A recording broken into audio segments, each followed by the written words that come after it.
You are live in the CNN Newsroom. I'm Jim Acosta in Washington, and we are starting this hour once again with the breaking news. At least 4 people are believed to be held hostage right now, including a rabbi at a synagogue in Colleyville, Texas. The FBI and the Texas Department of Public Safety are assisting local police on the scene, and an FBI crisis negotiator has been in contact with the suspect. The Bureau of Alcohol, Tobacco, and Firearms and Explosives is also assisting. A live stream, what we understand, appeared to capture part of the incident as worshipers observed the Sabbath at the congregation Beth Israel. The White House is monitoring the situation in Colleyville, and police there are asking the public to stay away from the area. With me now is CNN's Shimon Prokupecz, CNN national security analyst Juliet Kayyem, CNN security correspondent Josh Campbell, Rabbi Joshua Stanton, senior fellow at the National Jewish Center for Learning and Leadership, and also with us is CNN senior law enforcement analyst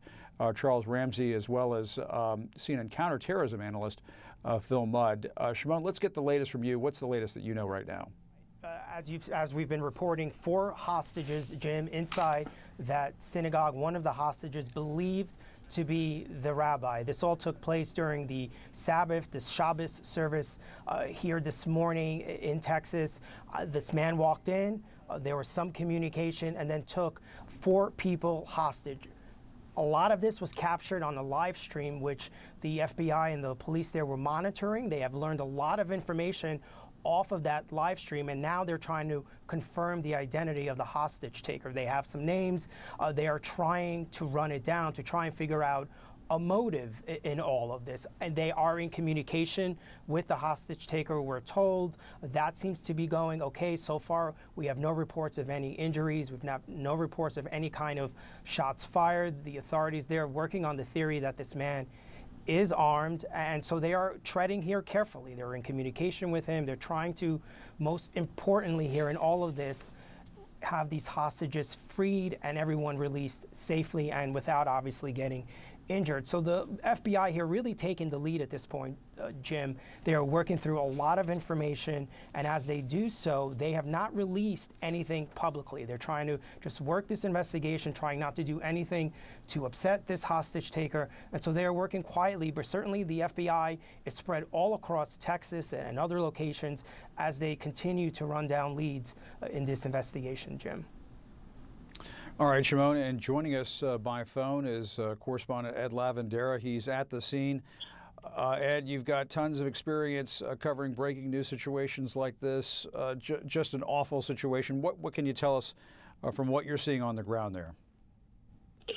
Hey, Jim. Well, we are at the staging area, just less than about a little more than a quarter mile away from the synagogue. You know, this is, and just to kind of give people a sense of the atmosphere here. This is a very small synagogue in a residential area. We are actually working out of the parking lot of a large Catholic church just down the road.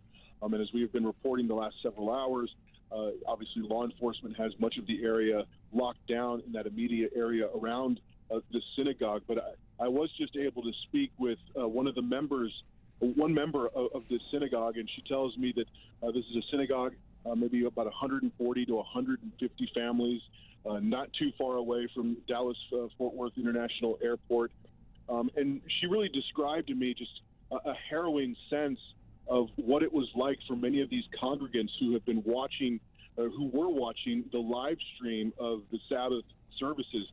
This congregant tells me that because of COVID precautions, there have been very few people attending in person, so this could have been much worse. But the vast majority of the members of this synagogue have been watching on live stream, so it's not uncommon, she tells me, for maybe only a handful of people to actually be inside the temple during the Sabbath services. So that's perhaps why we're seeing such a small number of people who were inside in this afternoon during these services. But I mean, just absolutely gut-wrenching to hear what this congregant said as they described listening. Word was quickly spreading among congregants to listen in to the live stream. She said it was absolutely horrifying to listen to this suspect ranting and raving, in her words, going back and forth between trying to sound conciliatory, perhaps a little bit apologetic for what was going on, saying he wasn't a criminal, and then ranting and raving about wanting to hurt people. She said it was absolutely horrifying to watch this and listen to this for more than an hour. So that is the fear and the concern that so many congregants of this synagogue here in Colleyville experience. And this member was also describing, and one of the things that has them feeling so dejected here in these hours is that they describe the rabbi here of the synagogue as someone who has spent years and years building bridges with the Muslim community here in this area of northeast Tarrant County between Dallas and Fort Worth. There's a large Muslim population. This is a rabbi who spends a great deal of time reaching out to the Muslim community here in this area, bringing interfaith services, interfaith events to create those bridges. And that is one of the reasons why many of the members of this synagogue are so distraught by what this rabbi and several others are going through this afternoon. Absolutely, Ed, and we've heard account after account this afternoon from people who know this rabbi and know him to be just an outstanding person who has tried to do exactly what you're just saying a few moments ago, build bridges in the community, reach out to other faiths, build sort of an interfaith community that surrounds this synagogue. And Ed, we're going to come back to you just as soon as you have new information, so please keep us posted just as soon as you hear something new. And I just want to go to Phil Mudd. Phil, the governor of Texas, Greg Abbott, just tweeted, and we can put this up on screen if we have it. The Texas Department of Public Safety is on the scene of the tense hostage situation in Colleyville, Texas. They are working with local and federal teams to achieve the best and safest outcome. I continue to monitor the situation through DPS.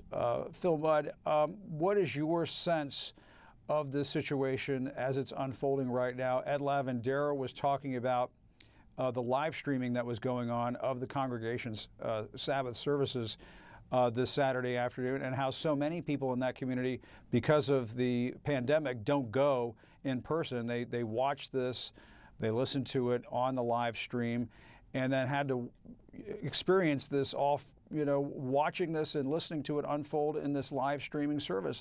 I suppose that was just terrifying for those folks. I think so, and the next hour should be equally concerning. Typically, when you're looking at a situation like this, you're going to anticipate resolution within, let's say, 2 to 4 to 6 hours. Beyond 6 hours, it's a really long time for a hostage situation. There's one sort of glimmer of light here, and that is typically these situations, if you just look at the statistics, are resolved peacefully. But the interesting point, I think, or one of the many interesting points for the Bureau about that live streaming is you get a sense not only of the mental state of the individual, but also of whether or what kind of weapon the individual has in the event that you have to storm the building. So what I'm saying, Jim, is you're looking at a critical time period, because these things typically don't go on forever. That's right. As the hours go by, the situation becomes more desperate.